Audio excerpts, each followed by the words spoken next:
Once upon a time, it was mandatory in Florida for motorcycle riders to wear helmets. Why? To prevent them from cracking open their heads if there was an accident. Republican Governor Jeb Bush got rid of that law. Now, a Republican state representative wants to once again make it mandatory. ABC's Christopher Brantley explains why. It wasn't always legal for motorcycle riders to ride without a helmet. It was Governor Jeb Bush who allowed riders to go sans helmet, saying at the time it was a matter of choice, freedom to let the wind blow back your hair on the open road. But at the same time, it's also dangerous to ride without a helmet. It does save head injuries. Now, that's a personal opinion of mine. Assistant Northport Police Chief Mike Pelfrey is a motorcycle rider himself.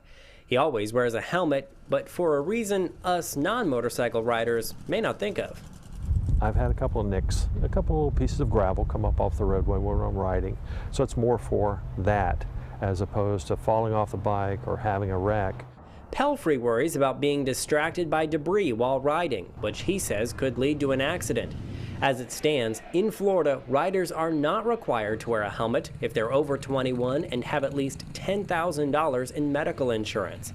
However, a new bill filed in the Florida House by Republican State Representative Don Hatfield would require riders to wear helmets. You see all these motorcycle riders that get into these accidents, and obviously if they're not wearing helmets, their head pops open like a watermelon. The Suncoast's newest state representative, Joe Gruder, says he's not sure which way he'll vote. I'll probably seek out community support from all sides on this before I make a decision. But it's a tough one because you want to give people their individual right to make that decision. Making Gruder's decision tougher is the law that says motorcyclists in Florida don't have to have liability insurance.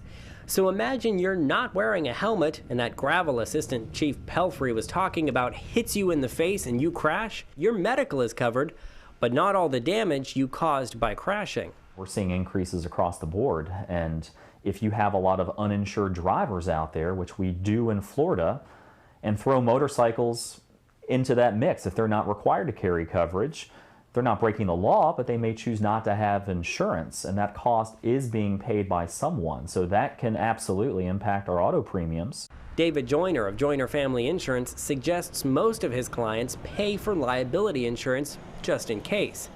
Could requiring helmets cut down on some of that increase? Well, maybe so, says Joyner.